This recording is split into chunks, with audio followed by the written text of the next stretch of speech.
নমস্কার, আনন্দম টিভিতে আপনাদের সকলকে স্বাগত জানাচ্ছি। আমি সুপ্রিয় বন্দ্যোপাধ্যায়।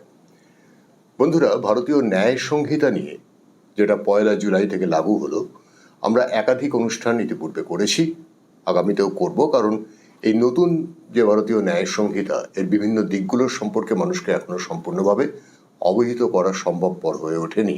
কিন্তু আইন তো লাগু হয়ে গেছে। তা আইন লাগু হয়ে গেলে সে সম্পর্কে না জানা থাকলে সাধারণ মানুষের জন্য সেটা একটা সমস্যা সংকুল পরিস্থিতি। সমাজের বিভিন্ন স্তরের মানুষ যেমন আমাদের এখানে আসছেন, সেরকমই অভিজ্ঞ আইনজীবীদেরও আমরা ডাকছি এখানে এই বিষয়ে কথাবার্তা বলতে। যেমন আজকে রয়েছেন আমাদের সঙ্গে নমস্কার, জয়দীপ সেন। জয়দীপ ক্যালকাটা হাইকোর্টের একজন খুব নামকরা আইনজীবী। এছাড়াও সুপ্রিম কোর্ট সহ ভারতবর্ষের বিভিন্ন আদালতে গিয়ে মামলা করে থাকে। প্রায়শই ওকে ফোন করলে পাওয়া যায় না, কারণটা হচ্ছে ব্যস্ততা দেখায় এবং বলে যে আমি তো দাদা এখন হায়দ্রাবাদে, কিংবা আমি এখন সুরাটে, কিংবা আমি এখন ভোপালে এরকম ঘুরে বেড়াই। তা জয়দীপ, তোমাকে প্রথমেই যেটা তোমার কাছে জানতে চাই যে কলকাতায় ফিরলে কতদিন পর? আমি তো কলকাতায় অন অ্যান্ড অফ, কলকাতার বাইরে আবার কলকাতায়। কালকে ফিরেছি রাত্রিবেলা প্রায় 2টোর সময়। কালকে রাত্রি 2টোয় ফিরেছি। তারপরে আজকে চলে এসছে স্টুডিওতে আমাদের। ধন্যবাদ জয়দীপ তোমার আসার জন্য। এবং প্রথমেই আমি জানতে চাইবো, এই যে ন্যায় সংহিতা, ভারতীয় ন্যায় সংহিতা, এইটাতে কি মেজর কিছু পরিবর্তন দেখতে পেলে আগের থেকে? আগে ছিল ইন্ডিয়ান পেনাল কোড, যেটা ব্রিটিশ শাসনের সময় তৈরি হওয়া আইন। খুব যে মেজর পরিবর্তন হয়েছে, যেটাকে বলে সি চেঞ্জ, বা যেটাকে বলে যে ওভারহলিং, সেইটা হয়নি। কিন্তু যেটুকু চেঞ্জ হয়েছে সেটা ভীষণ সিগনিফিক্যান্ট। কিরকম? প্রথমত বলি যে এই আইনটাতে বেশ কিছু অফেন্সের ক্ষেত্রে, বেশ কিছু অপরাধের ক্ষেত্রে সাজার মেয়াদ কিন্তু বেড়েছে। আচ্ছা আচ্ছা, সাজার মেয়াদ বেড়েছে। দ্বিতীয়ত, সাজা দুরকম হয়, আগের আইনেও ছিল, এখনকার আইনেও আছে। সেটা হচ্ছে হাজতবাস, জরিমানা, অথবা দুটোই। হ্যাঁ, দুটোই, অনেক ক্ষেত্রে দুটোই হয়। তো সেখানে জরিমানা যে খুব বেশি বেড়েছে তা নয়, কিন্তু হাজতবাসের মেয়াদটা কিন্তু বেড়েছে। একটা উদাহরণ দিতে পারো? হ্যাঁ, এমন একাধিক উদাহরণ আছে, কিন্তু তার মধ্যে অনেক ক্ষেত্রে ধরুন, যেটা আগে 3 বছর ছিল ম্যাক্সিমাম পানিশমেন্ট, সেটা এখন 5 বছর হয়েছে। আচ্ছা, তো কি ধরনের অপরাধের ক্ষেত্রে 5 বছর? একটু থামালাম। ধরুন ক্রিমিনাল ব্রিচ অফ ট্রাস্ট। আচ্ছা, 3 বছর ছিল, সেটা এখন 5 বছর হয়েছে, সর্বোচ্চ 5 বছর। তো এ তো এখন আইনটা নতুন, তো সেই রকম অনেকগুলো অপরাধের ক্ষেত্রে সাজার মেয়াদটা বেড়েছে। কিন্তু সেই সঙ্গে একটা ভীষণ সিগনিফিক্যান্ট চেঞ্জ হচ্ছে যে আইনটা জেন্ডার নিউট্রাল হয়েছে। এইটা খুব গুরুত্বপূর্ণ একটা পয়েন্ট যেটা জয়দীপ তুললেন, যে আইনটা হয়েছে লিঙ্গ নিরপেক্ষ। এতদিন পর্যন্ত একটা অভিযোগ বিভিন্ন মহল থেকে আমরা পেতাম যে পুরুষদের জন্য কিছু নেই, সবই নারীদের জন্য। এখন কি ব্যাপারটা আমরা একটু অন্য চোখে দেখতে পারি বা ভাবতে পারি? দেখুন, এখনো আমাদের দেশে দেওয়ানি আইন, যেটা বিবাহ সম্পর্কিত আইন, সেটা এখনো মহিলারা প্রিভিলেজ পেয়ে থাকেন। সেটা আমাদের দেশের সোশ্যাল স্ট্রাকচারের জন্য হয়তো, তার যৌক্তিকতা অযৌক্তিকতা এসবের মধ্যে আমি যাচ্ছি না। যতক্ষণ একটি আইন আছে সেটা আমাদের উপর বাইন্ডিং, আমরা সেটা মানতে বাধ্য। কিন্তু জেন্ডার নিউট্রালিটি ইন ভারতীয় ন্যায় সংহিতা, সেই অ্যাসপেক্টে আমি বলি যে আগে যেমন গার্ল চাইল্ড, বালিকা, শিশুকন্যা পাচারের ক্ষেত্রে বা তার সেক্সুয়াল এক্সপ্লয়টেশনে, তার যৌন নিপীড়ন বা যৌন শোষণের ক্ষেত্রে সেটি ছিল গার্ল চাইল্ড স্পেসিফিক, যে সেটি একটি বালিকা হতে হবে। এখন কিন্তু এই child trafficking, exploitation of children sexually, সেখানে কি বা বাচ্চাদের দিয়ে কোনো রকমের অপরাধমূলক কাজ করানো, এসবের ক্ষেত্রে কিন্তু গার্ল কথাটা রিপ্লেসড হয়ে গেছে, তুলে তার গিয়ে জায়গায় ওখানে চাইল্ড এসেছে, মানে এবং তাদেরকে বলা হচ্ছে 18 নিচ পর্যন্ত তাদের শিশু বলেই গণ্য করা হবে, তাকে শিশু বলে গণ্য করা হবে, এবং সে পুরুষ শিশু হোক আর নারী শিশু হোক, তাতে কিছু এসে যায় না। তাতে কিছু এসে যায় না। অর্থাৎ এই ক্ষেত্রে অন্তত লিঙ্গ নিরপেক্ষতা কিছুটা হলেও এলো বলে কি তোমার ধারণা? লিঙ্গ নিরপেক্ষতা তো এখানে এসছেই, এবং আরেকটা জায়গায় লিঙ্গ নিরপেক্ষতা এসছে যেটা আমাদের সমাজে আমরা একটা মেনেস দেখি, সেটা হচ্ছে ডিসরোবিং অফ ওমেন। আচ্ছা, ডিসরোবিং অফ ওমেন, আপনারা সেটাকে শ্লীলতাহানি বলতে পারেন, বা আপনারা বলতে পারেন যে পাবলিক প্লেসে কোনো মহিলাকে নির্বস্ত্র করা হলো, তার জামা কাপড় খুলে নেওয়া হলো, এটা আউটরেজিং অফ মডেস্টি এবং ডিসরোবিং অফ ওমেন হয়। তো আগের যে আইনটা ছিল, তো সেখানে ডিসরোবিং এর পানিশমেন্টটা হতো যদি একজন পুরুষ কোনো মহিলাকে ডিসরোবিং করতেন। আচ্ছা, কিন্তু এখন বেশ কিছু ফেনোমেনা এরকম দেখা গেছে যে গ্রামের মহিলারা মিলে একটি মহিলাকে কর্নার করে ভিক্টিমাইজ করে, সে কোনো কারণেই হোক তাকে উলঙ্গ করে দিয়েছে, সেখানে কিন্তু সেই মহিলারাও আইনের আওতায় একইভাবে দোষী সাব্যস্ত হবেন। চমৎকার, এটা একটা বহুদিনের প্রতীক্ষার অবসান বলো হয়তো। এটা একটা খুব বড় স্টেপ টুয়ার্ডস জেন্ডার নিউট্রালিটি। এবার একটু আসছি, এবং এই জেন্ডার নিউট্রালিটির ক্ষেত্রে আমি একটু ইন্টারাপ্ট করলাম। এই জেন্ডার নিউট্রালিটির ক্ষেত্রে যে যুগান্তকারী সিদ্ধান্তটা কেন্দ্রীয় সরকার নিয়েছে এই আইনটা প্রণয়ন করে, সেটা হচ্ছে তৃতীয় লিঙ্গ তাদেরকেও কিন্তু এই আইনের প্রোটেকশনের আন্ডারে আনা হয়েছে। সেটা কি এতদিন ছিল না? না, ছিল না, সেখানে একটা ধোঁয়াশা ছিল। আজকে একটি শিশু, মানে যে কোনো তৃতীয় লিঙ্গের মানুষ, সে তো বড় হয়ে জন্মায় না, সেও একসময় শিশু থাকে, নিশ্চয়ই তার আইডেন্টিটি হয়তো পুরুষও নয়, হয়তো মেয়েও নয়, সে তৃতীয় লিঙ্গ। তো সেক্ষেত্রে তার নির্যাতনের ক্ষেত্রেও কিন্তু এই আইন তাকে বলবৎ হবে এবং তাকে বিচারের সুবিচার দেবে। বাহ, এটা একটা অদ্ভুত ভালো সিদ্ধান্ত। এবং সব থেকে বড় কথা হচ্ছে যে এই দিকটাতে যে ভারতীয় ন্যায় সংহিতা তাকিয়েছে, তার জন্য অবশ্যই ধন্যবাদ আর হোক। একজন আইনজীবী হিসেবে তুমি কি বলবে? ডেফিনেটলি আমাদের, এবং আরও একটা জিনিস হচ্ছে এই আইনটা কিন্তু আগের আইনের থেকে অনেক বেশি সিম্পলিফাইড এবং অনেক বেশি স্পেসিফিক। মানে করাও কি হয়েছে আগের থেকে? করা তো ডেফিনেটলি হয়েছে। আচ্ছা, করা তো ডেফিনেটলি, কিছু কিছু অবাস্তব আইন সেগুলোকে এই আইনে বাদ দিয়ে দেওয়া হয়েছে। আমি সেই প্রসঙ্গে পরে আসবো। এই আইনের আওতা থেকে বাদ দিয়ে দেওয়া হয়েছে, যেরকম আত্মহত্যা ক্রিমিনাল অফেন্স নয়, আত্মহত্যার প্রচেষ্টা ক্রিমিনাল অফেন্স নয় এনিমোর।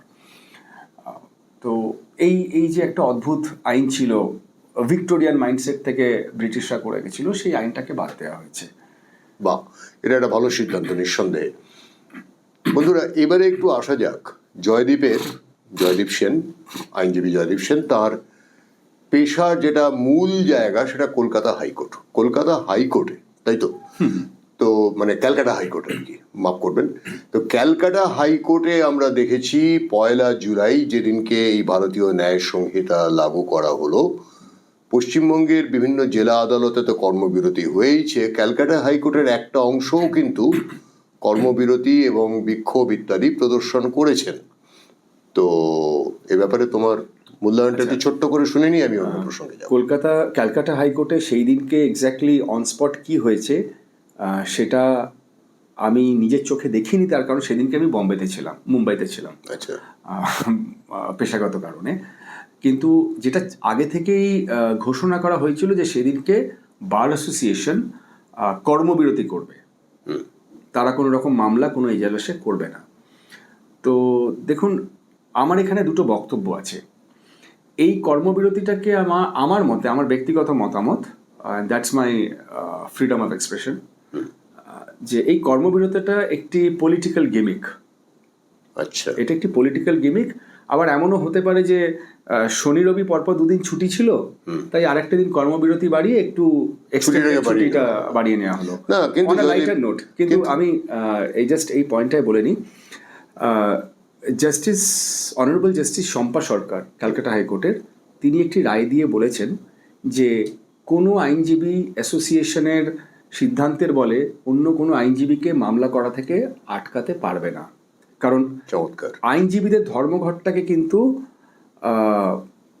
সিজ ওয়ার্ক বা নট সিজ ওয়ার্ক, এই যে কাজ করব না, আমরা আদালতের কাজ করতে দেব না, এই জিনিসটাকে কিন্তু মহামান্য সর্বোচ্চ ন্যায়ালয় অনারেবল সুপ্রিম কোর্ট এই জিনিসটাকে বেআইনি বলে ঘোষণা করেছে। যেমন ডাক্তারদের ধর্মঘটটা যেরকম বেআইনি হওয়া উচিত, সেরকম আইনজীবীদের ধর্মঘটটাকেও বেআইনি বলে ড্রপ অফ হ্যাট, যেখানে কোনো ফান্ডামেন্টাল রাইটের ইস্যু নেই সেখানে বেআইনি বলে ধার্য করা উচিত। সেকেন্ডলি, আমার একটা বিশাল প্রশ্ন আছে, সাধারণ মানুষ কি বলছে, পলিটিশিয়ানসরা কি বলছে না বলছে সেটা অন্য ব্যাপার। পলিটিশিয়ান এবং সাধারণ মানুষের মধ্যে শিক্ষিত, অশিক্ষিত, গোমুখ্যু সব রকম মানুষ থাকেন। আইনজীবীদের তো আইনের ট্রেনিং আছে, আইন তো একটা টেকনিক্যাল অ্যান্ড স্পেশালাইজ সাবজেক্ট, তার ট্রেনিং আছে, আইনজীবীরা আইন জানেন। তো কোনো আইন যদি আমার পছন্দ না হয়, তো আমার কাছে রেমেডিটা হলো সেই আইনটার বৈধতা, সাংবিধানিক বৈধতা হাইকোর্টে বা সুপ্রিম কোর্টে চ্যালেঞ্জ করা। এই আইনটা কিন্তু গেজেট নোটিফিকেশন হয়েছে, প্রেসিডেন্ট মহামান্য রাষ্ট্রপতির সম্মতি স্বাক্ষর পেয়েছে 25শে ডিসেম্বর 2023। আচ্ছা। এবং তারপরেই গেজেট নোটিফিকেশন হয়েছে। তো আজকে যারা এই আইনটার বিরোধিতা করছেন, পার্লামেন্টে করছেন, অ্যাসেম্বলিতে করছেন, হাইকোর্টের করিডোরে করছেন, সোশ্যাল মিডিয়াতে করছেন, তো আমার বক্তব্য তারা এই আইনটার সাংবিধানিকতা মানে কনস্টিটিউশনালিটিটাকে চ্যালেঞ্জ কেন করছেন না? It should be tested in the light of constitutionality. ঠিক তাই। তো সুতরাং এখানে রাস্তায় মিছিল করে, পার্লামেন্টে হাওয়া গরম করে, সেগুলো আমি এই প্রসঙ্গটাতেই আসছিলাম জয়দীপ। আমি জানতে চাইছি, বিরোধীদের দেখতে পাচ্ছি যে ভয়ঙ্কর আপত্তি, তাদের আপত্তিটা কি নিয়ে, মানে কি নিয়ে? বিরোধীদের আপত্তি কি নিয়ে সেই ব্যাপারে আমার দুটো বক্তব্য আছে। প্রথমত হচ্ছে, আমি যখন এই কথাটা বলছি বিরোধীদের আপত্তি কি নিয়ে, আমার চোখে বিরোধীদের আপত্তিটা চোখে পড়ছে যে তারা এই আইনটাকে ড্রাকোনিয়ান বলছেন, অসাংবিধানিক বলছেন, মানে আনকনস্টিটিউশনাল বলছেন, কিন্তু আইনের কোনটা আনকনস্টিটিউশনাল সেটা পরিষ্কার, কোনটা ড্রাকোনিয়ান সেটা কিন্তু পরিষ্কার করছেন না। তো আমার গত এক দশকে বিরোধী রাজনীতি ধরে আমার একটা আইডিয়া হয়েছে যে কোনটাকে তারা, কোন আইনের কোন ধারাগুলোকে নিয়ে তারা চিন্তিত হতে পারেন, সেটাই আমার একটা ব্যক্তিগত মতামত আছে, একটি ব্যক্তিগত ধারণা আছে, সেটা আপনি বললে আপনার সঙ্গে শেয়ার করতে পারি। বলুন। কিন্তু তার আগে আইনটা কি চেঞ্জ এসছে, কোন ক্ষেত্রে চেঞ্জ এসছে সেইটা একটু জানিয়ে দেওয়া দরকার। তো আমি একটু সিনপটিক্যালি বলছি, আমি খুব টেকনিক্যাল আলোচনায় যাচ্ছি না, কারণ সেটা লোকের জন্য একটু বোরিং হয়ে যাবে। আমি একটু জাস্ট ফর জেনারেল আন্ডারস্ট্যান্ডিং আমি একটা ব্রড ওভারভিউ দিচ্ছি। দেখুন, এই আইনে যে চেঞ্জগুলো এসছে, তো একটা হচ্ছে engaging children to commit an offence. কোনো শিশুকে যদি আপনি কোনো একটা অপরাধমূলক কাজকর্মে যুক্ত করেন, সেটা তার জন্য এই ভারতীয় ন্যায় সংহিতায় একটি স্পেসিফিক ধারা নিয়ে আসা হয়েছে, বেশ, উইথ রিগারাস পানিশমেন্ট। সেখানে বিরোধীদের আপত্তি, সেখানে আপত্তি না, আমি তো বললাম যে বিরোধীরা কি জন্য আপত্তি করছে সেটার কোনো ক্ল্যারিটি নেই, তারা আপত্তি করছে। আচ্ছা, একটা পুরো এনঅ্যাক্টমেন্ট, পুরো একটা ন্যায় সংহিতা তৈরি করা হয়েছে, সেটাকে সম্পূর্ণ ন্যায় সংহিতাটাকেই তারা মানে বাতিল করতে চাইছে। না, তারা বলছেন এই ন্যায় সংহিতাটা অসাংবিধানিক এবং পুরো স্ট্যাটিউট তো ড্রাকোনিয়ান, অর্থাৎ কঠোর ড্রাকোনিয়ান। কিন্তু একটা পুরো অ্যাক্ট তো ড্রাকোনিয়ান বা অসাংবিধানিক হতে পারে না। এর মধ্যে কোন ধারার ক্ষেত্রে তাদের আপত্তি সেটাই আলাদা করে স্পেসিফাই করতে হবে, তো তারা স্পেসিফাই করছেন না। আচ্ছা, আমি 10 বছর ধরে বিরোধীদের social narrative, political narrative, activities যেটা আমরা পারসিভ করতে পারছি, সেটা থেকে আমার একটা ধারণা হচ্ছে কোথায় কোথায় তাদের আপত্তি থাকতে পারে। তো সেটা আমি পরে আসছি। আমি বলিনি চেঞ্জগুলো, একটু বলে নিই, কারণ চেঞ্জগুলো না বললে একটা ব্রড স্পেকট্রাম ভিউ পাওয়া যাবে না। দেখুন, একটি চেঞ্জ এসছে, স্পেসিফিক চেঞ্জ এসছে যে কোনো শিশুকে যদি আপনি কোনো অপরাধমূলক কার্যে আপনি, যেটা তুমি এক্ষুনি বললে, লিপ্ত করেন, তাহলে তার জন্য রিগারাস পানিশমেন্ট, এটা গেল একটা। আচ্ছা, এবার আপনি যদি কারোকে যৌন শোষণ করেন, সেক্সুয়াল এক্সপ্লয়টেশন, মিথ্যা প্রলোভন বা প্রতিশ্রুতি দিয়ে যৌন সম্পর্ক করি কারোর সঙ্গে, যৌন শোষণ যদি আপনি করেন, তার জন্য কিন্তু স্পেসিফিক আইন, প্রথমবার কড়া আইন এসছে বেশ, এই ভারতীয় ন্যায় সংহিতা। টেররিজম, অ্যাক্ট অফ টেররিজমকে এখানে unlawful activities prevention act, UAPA, তাতে যে টেররিজমের বর্ণনা আছে, কোন কোন অ্যাক্ট টেররিজম হবে এবং তার জন্য কি শাস্তি হতে পারে, সেটা ছাড়াও এবার কিন্তু ভারতীয় ন্যায় সংহিতাতেও টেররিজমের এগেনস্টে ভীষণ কড়া ল আনা হয়েছে, আচ্ছা, কড়া ধারা আনা হয়েছে। আচ্ছা, মব লিঞ্চিং, যেটা নিয়ে আগে কোনো আইন ছিল না। ধরুন আপনি কোনো 5 জন মানুষ অন্য কোনো মানুষকে তার ধর্মের কারণে, তার লিঙ্গের কারণে, তার ভাষার কারণে, তার কাস্টের কারণে, তার বিলিফের কারণে, সেই বিলিফটা কিন্তু পলিটিক্যাল আইডিওলজিও হতে পারে, যেটা আমরা গত বিধানসভা নির্বাচনের পরে আমরা দেখেছি যে বিরোধী পক্ষকে খুন করা, ধর্ষণ করা। তো সেক্ষেত্রে কিন্তু খুব স্পেসিফিক আইন আনা হয়েছে এবং সেখানে কিন্তু কঠোরতম শাস্তি দেওয়া হয়েছে। সর্বোচ্চ শাস্তি মৃত্যুদণ্ড, আর ন্যূনতম শাস্তি হতে 10 বছরের জেল। আমি চলে যাচ্ছি পরের প্রশ্নটাতে, যে এই যে একটু আগে তুমি বললে যে বিরোধীরা আপত্তি করছেন, আমরা দেখতেই পাচ্ছি বিরোধীরা আপত্তি করছেন বিভিন্ন জায়গাতে। ঠিক মানে এই আপত্তি করার নেপথ্যে আমার যেন মনে হচ্ছে কোথাও একটা কিছু কারণ আছে, কোথাও একটা কিছু ফ্যাক্টর আছে, যে ফ্যাক্টর, এক্স ফ্যাক্টর একটা কিছু আছে। নিশ্চয়ই আছে। What is that x factor? দেখুন, এক্স ফ্যাক্টরটা তারা বলছেন না, কিন্তু আমি তো গত 10 বছরের ট্রেন্ড দেখে বিরোধী রাজনীতির ট্রেন্ড দেখে আমি তাদের কারণগুলো অ্যান্টিসিপেট করতে পারি। এটা আমার একদম ব্যক্তিগত ওপিনিয়ন। দেখুন, এই আইনে ভারতের স্বাধীনতা, অখণ্ডতা এবং সার্বভৌমত্ব, এই তিনটে জিনিসকে সিকিউর করার জন্য কিন্তু খুব কড়া আইন নিয়ে আসা হয়েছে। আবার যেটা আগে ছিল, ভারতের স্বাধীনতা, অখণ্ডতা, সার্বভৌমত্ব, যে তিনটের উপরে ভারতীয় গণতন্ত্র দাঁড়িয়ে রয়েছে, বা যে কোনো দেশের গণতন্ত্রই এই সেই তিনটেকে এই নতুন ন্যায় সংহিতা অনেক বেশি সিকিউর করাতে বিরোধীরা এত আপত্তি করছেন। এটা হচ্ছে আমার ধারণা, আইনজীবী জয়দীপ সেনের প্রথম পার্সপেক্টিভ। আমি ভীষণ খুশি হব যদি আমি ভুল প্রমাণিত হই, কিন্তু আমার এখন অব্দি 10 বছরের পুরনো ঘটনা দেখে, পুরনো বিরোধী রাজনীতি ট্রেন্ড দেখে, আর এই আইনটা যে এসছে যেটা তুমি বারবার বলছো, আমার সেটা এটা গেল একটা পয়েন্ট। দু নম্বর পয়েন্ট, দেখুন, এটাই হচ্ছে একমাত্র পয়েন্ট আমি যেটা বুঝতে পারছি বিরোধী রাজনীতির। কিন্তু আপনাকে যে চেঞ্জগুলো এসছে, এই স্বাধীনতা, অখণ্ডতা এবং সার্বভৌমতাকে ভীষণভাবে হাইলাইট করে কঠোর আইন এসছে, সেই আইন তিনটে একটু আপনাদের বলে দিই, এবং আমি কিছু তার অ্যানেকডোটস বললে হয়তো বুঝতে সুবিধা হবে। ধরুন কেউ কানাডাতে বা আমেরিকাতে বসে, সে একসময় ভারতের সিটিজেন ছিলেন, এখন হয়তো ভারতের সিটিজেন নন, বা তিনি এখন ভারতের সিটিজেন কিন্তু কানাডাতে বসে আছেন, আমেরিকায় বসে আছেন, লন্ডনে বসে আছেন। তিনি ওখানে বসে খালিস্তানকে আলাদা করব, এখানে বম ব্লাস্ট করাবো, এখানে সাবভার্সিভ অ্যাক্টিভিটি করাবো, এসব যদি করে, তাহলে কিন্তু সে যে এই কাজটা করলো, সে যে বিদেশের মাটিতে বসে এই কাজটা করলো, তাকেও কিন্তু ভারতীয় ন্যায় সংহিতার অধীনে তাকে নিয়ে আসা যাবে।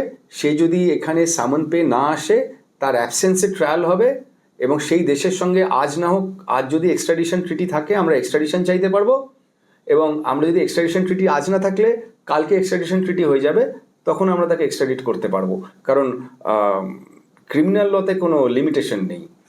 ধরুন আজকে আমাদের সঙ্গে আমেরিকার এক্সট্রাডিশন নেই, কালকে সামনে ডোনাল্ড ট্রাম্প যদি প্রেসিডেন্ট হন, ইন অল প্রবাবিলিটি ভারতের সঙ্গে ইউএস এর এক্সট্রাডিশন ট্রিটি হয়ে যাবে। সেটা যদি হয়ে যায়, তখন শিকাগোতে বসে যে ভদ্রলোক খালিস্তান করব, ভারতের থেকে খালিস্তানকে আলাদা করব, এইসব কথা বলছেন, ভারত কিন্তু তার এক্সট্রাডিশন চেয়ে তাকে এখানে 10 বছর জেল বা ফাঁসিতে ঝোলাতে পারেন। বাহ, চমৎকার। এইটা একটি। এবং যারা, আমার মনে হচ্ছে যারা হয়তো এই আইনটা আসার ফলে, এই ধারাটা আসার ফলে, যাদের অ্যাক্টিভিটিস বা যাদের ফান্ডিং চেকড হতে পারে, তাদের এখানে একটা আপত্তির কারণ থাকতে পারে এই ধারাটা নিয়ে। এটা তো একটা দিক রয়েই গেল, যেটা একটা স্ট্যান্ডিং প্রবলেম, ভারতের জন্য একটা স্ট্যান্ডিং প্রবলেম। এবং তার পাশাপাশি এটাও কি একটা সম্ভাবনা দেখা দিচ্ছে যে ধরা যাক মানি লন্ডারিং, মানি হোর্ডিং কিংবা পাবলিক মানির তছরূপ করা, এইখানে কি কোনো রকম কড়া ব্যবস্থা নেওয়ার ব্যবস্থা হয়েছে? এই ভারতীয় ন্যায় সংহিতায় স্পেসিফিক এবং খুব রিগারাস ধারা আনা হয়েছে অর্গানাইজড ক্রাইমের এগেনস্টে। মানে যে দুর্নীতিগুলো আমরা এতদিন দেখে এসেছি, মানি লন্ডারিং, হ্যাঁ, মানি লন্ডারিং, পাবলিক মানি তছরূপ করা, হ্যাঁ, এক্সচেকার থেকে টাকা পয়সা সরিয়ে ফেলা, হ্যাঁ, ড্রাগ ট্রাফিকিং তো আছেই, ড্রাগ ট্রাফিকিং, আর্মস ট্রাফিকিং, মানে যে কোনো দুটো মানুষ মিলে যদি এই ক্রাইমটা করে যায়, ক্রাইমের নেচারটা যদি কন্টিনিউয়াস ইন নেচার হয়, যেরকম money laundering it's a continuous in nature, ঠিক তাই। হিউম্যান ট্রাফিকিং বলুন, তারপরে ধরুন ক্যাটল পাচার করা, গবাদি পশু পাচার করা, organised crime, any organised crime, এগুলো সব করে অর্গানাইজড। এবং ধরুন আরেকটা অর্গানাইজড ক্রাইমকে আনা হয়েছে, আমার মনে হয় বিরোধীদের হয়তো এখানে বা কিছু কিছু সংগঠনের হয়তো এখানে অসুবিধার জায়গা থাকতে পারে। সেটা হচ্ছে যে আপনি ইলেকট্রনিক মিডিয়াকে ইউজ করে আপনি যদি মিথ্যা প্রচার করেন যেটা দেশের শান্তি, স্থিতিশীলতা, সার্বভৌমত্বের বিরুদ্ধে যেতে পারে বা ক্ষতিকর হতে পারে, তাহলে কিন্তু সেটাকে একজনের বেশি লোক ইনভলভ হলে কিন্তু সেটাকে অর্গানাইজড ক্রাইম ধরা হবে, যদি সেটা কনসিস্টেন্টলি করা হয়। মানে ধরুন একবার ওয়ান টাইম করলো, সেটা হয়তো অর্গানাইজড ক্রাইম নয়, কিন্তু সে সেটা করতে থাকলো কনসিস্টেন্টলি। আপনি 10 বার মিডিয়াতে এমন ভুল ইনফরমেশন ছড়ালেন যেটা দেশের সার্বভৌমত্বের উপর প্রশ্ন আসতে পারে, ভারতের পাবলিক ল অর্ডার মোরালিটির উপর প্রশ্ন আসতে পারে, ভারতের সিকিউরিটির উপর প্রশ্ন আসতে পারে, সেখানে কিন্তু এই আইন ন্যায় সংহিতা তার উপরে। এবং আমি আপনাকে একটা এক্সাম্পল দিচ্ছি যে এই একজন অগ্নিবীর সৈনিক মারা যাওয়া নিয়ে যে ফলস প্রোপাগান্ডাটা একটা টুলকিট হিসেবে চালানো হয়েছিল, যে সে মারা গেছে, তাকে কোনো টাকাই দেওয়া হচ্ছে না। এখন আর্মি হাইকমান্ড অলরেডি স্টেটমেন্ট দিয়েছে তাকে 98 লক্ষ টাকা না 63,63,000 টাকা তাকে দেওয়া হয়েছে, টোটাল 1,65,00,000 টাকা পাবে, আরো 67 লক্ষ টাকা তার পরিবার পাবে, টোটাল 1,65,00,000 টাকা তাকে দেওয়া হবে, তাকে দেওয়া হচ্ছে। তো এই যে মিথ্যা ইনফরমেশন, দেখুন ভুল ইনফরমেশন একজন পেয়ে ছড়াতে পারে, সেটা একটা ব্যাপার, কিন্তু সেটা যখন একটা সাইক্লিক অর্ডারে টুলকিট হিসেবে ছড়ানো হয়, দ্যাট ইজ অর্গানাইজড ক্রাইম। এই কাজটাই যদি 1 জুলাই থেকে হতো তাহলে কিন্তু এরা আজকে গারদে থাকতো। দ্বিতীয়ত আপনাকে আরেকটা ব্যাপারে একটু মাঝখানে জেনে নেব, প্রতিশ্রুতি ভঙ্গ, সেটা নির্বাচনী প্রতিশ্রুতি হতে পারে। একটু আগে তুমি বললে যে সম্পর্কের ক্ষেত্রে প্রতিশ্রুতি ভঙ্গের, ব্রিচ অফ ট্রাস্টের ক্ষেত্রে নতুন কঠোর আইন। নির্বাচনী প্রতিশ্রুতি ভঙ্গকে ভারতীয় ন্যায় সংহিতার অধীনে আনা হয়নি। আচ্ছা, এটা হচ্ছে কমার্শিয়াল প্রতিশ্রুতি, মানে যেখানে কোনো ইন্টারেস্টেড ট্রানজাকশন হচ্ছে, কমার্শিয়াল প্রতিশ্রুতি ভঙ্গ, ক্রিমিনাল ব্রিচ অফ ট্রাস্ট। আমি জানতে চাইছিলাম এই জন্য যে এই খটাখট যেটা প্রচার হয়েছিল, দেখুন সেটা আমাদের দেশের ইলেকশন কমিশন, তারা কেন এটা নিয়ে কোনো রকম সিদ্ধান্ত নেয়নি সেটা আমি জানি না, কনস্টিটিউশনাল অথরিটি, সেখানে বলার এখতিয়ার আমার নেই। এবং এই যে ডোল পলিটিক্স, আমি খাটাখাট করে 5,000 টাকা দিয়ে দেবো, খাটাখাট করে ইলেকট্রিসিটি ফ্রি দিয়ে দেবো, এই ডোল পলিটিক্স নিয়ে, ফ্রি ডোল পলিটিক্স নিয়ে চ্যালেঞ্জ করে একটি মামলা কিন্তু মহামান্য সুপ্রিম কোর্টে এখনও পেন্ডিং। আমি জানি না সুপ্রিম কোর্ট হয়তো এখনও সময় পাননি এই বড় ইস্যুটা এখনও নিয়ে বিচার করার। তো ঠিক আছে, সেটা অনেক বড় বড় কেস থাকে, কিন্তু প্রায়োরিটিও ডিফারেন্ট হয়। আমার কাছে এটা একটা বড় প্রায়োরিটি, কারণ এই ফ্রি ডোল পলিটিক্সে একটা দেশের ইকোনমি ধূলিসাৎ হতে পারে, এবং ইকোনমি ধূলিসাৎ হলে সভারেন্টি ধূলিসাৎ হয়ে যাবে। That is besides the point, আমি too small a fry to comment on that. কিন্তু এই আইনে আরেকটা ব্যাপার যেটা নিয়ে আমার মনে হচ্ছে যে বিরোধী দল বা একটি পার্টিকুলার ইকোসিস্টেম এই আইনটার বিরুদ্ধে এত উঠে পড়ে লেগেছে, সেটা বলতে গেলে আমাকে পুরনো ধারার একটু ব্যাকগ্রাউন্ডটা বলতে হবে। জাস্ট আমি 30 সেকেন্ডসে বলবো। সেকশন 142 ছিল সিডিশন, সেটা ব্রিটিশের তৈরি আইনে ছিল যে সিডিশাস অ্যাক্ট। সিডিশাস অ্যাক্টটা ছিল যে আপনি যদি গভর্নমেন্টকে ওভারথ্রো করার কোনো রকম দেন করেন। সাবভার্সিভ অ্যাক্টিভিটিস করেন, সেটাকে সিডিশাস অ্যাক্ট বলা হবে। তার জন্য খুব কঠোর পানিশমেন্টের ব্যবস্থা ছিল। এই সরকার যেটা করেছে, গভর্নমেন্টের এগেনস্টে কোনো রকমের অ্যাক্টিভিটি, কোনো রকমের প্রচার, সাবভার্সিভ অ্যাক্টিভিটি, কোর্ট সেটা যেটা ডিসাইড করবে সেটা সাবভার্সিভ কি সাবভার্সিভ না, সেটা করলে সেটা সিডিশন হয় না, তাই নিয়ে সুপ্রিম কোর্ট একটি জাজমেন্ট দিয়েছিলেন। তো অনারেবল সুপ্রিম কোর্ট একটি জাজমেন্ট দিয়েছিলেন যে এই আইনটা বলবৎ হওয়া উচিত নয়, এটা অসাংবিধানিক। ভারত সরকার যেটা করেছে সেটা হচ্ছে সরকারের এগেনস্টে কিছু ক্যাম্পেইন বা এইসব জিনিসগুলোকে সিডিশনের আন্ডারে আনেনি। বলেছে দেশের অখণ্ডতা, দেশের সার্বভৌমত্ব এবং দেশের স্বাধীনতা, এর বিরুদ্ধে যদি কোনো রকমের অ্যাক্টিভিটিস হয় তার জন্য কিন্তু খুব কঠোর আইন আনা হয়েছে আমাদের এই ভারতীয় ন্যায় সংহিতায়। সেকশন 111 হচ্ছে অর্গানাইজড ক্রাইম।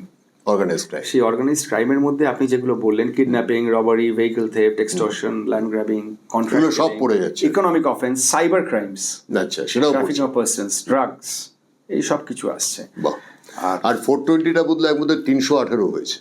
আর 420টা 318 হয়েছে। একটা আমি যেটা বলছিলাম, যেটা সিডিশনের কে রিপ্লেস করে ভারতের সভারেনিটি, ইন্টিগ্রিটি অ্যান্ড ইন্ডিপেন্ডেন্স, এইটার বিরুদ্ধে কোনো রকমের কাজকর্ম, অবৈধ কাজকর্মকে কড়া পানিশমেন্ট দেওয়া হবে। এই ক্ষেত্রে যে আইনটা আনা হয়েছে সেটা হচ্ছে 152 ভারতীয় ন্যায় সংহিতার 152। হ্যাঁ, আমি একটু পড়ে দিতে চাই। Act এন্ডেঞ্জারিং সভারেনিটি, unity and integrity of India, whoever purposely or knowingly by words either spoken or written or by sign or by visible representation or by electronic communication or by use of financial means or otherwise excite or attempt to excite secession or armed rebellion or subversive activities or encourage feelings of separatist activities or endangers sovereignty or unity and integrity of India.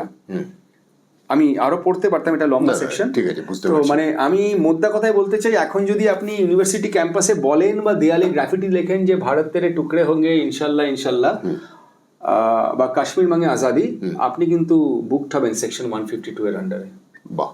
এবং আমার মনে হয় যে আজকে যে একটা ecosystem, একটা leftist কেবল যে কাজ করে, I am very specific, I identify যে আরবান নক্সাল কেবল, যেটা যারা এই আইনটাকে নিয়ে প্রচণ্ড সোচ্চার হচ্ছে সোশ্যাল মিডিয়ায়, তাদের সবচেয়ে কনসার্নের জায়গা হচ্ছে সেকশন 152।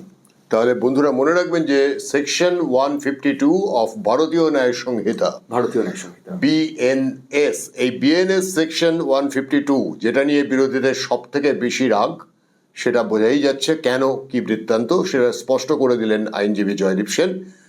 এবং আপনাদের একটা কথা মনে করিয়ে দিই যে আমাদের চ্যানেল সাবস্ক্রাইব করুন, করান, অন্যদেরও বলুন।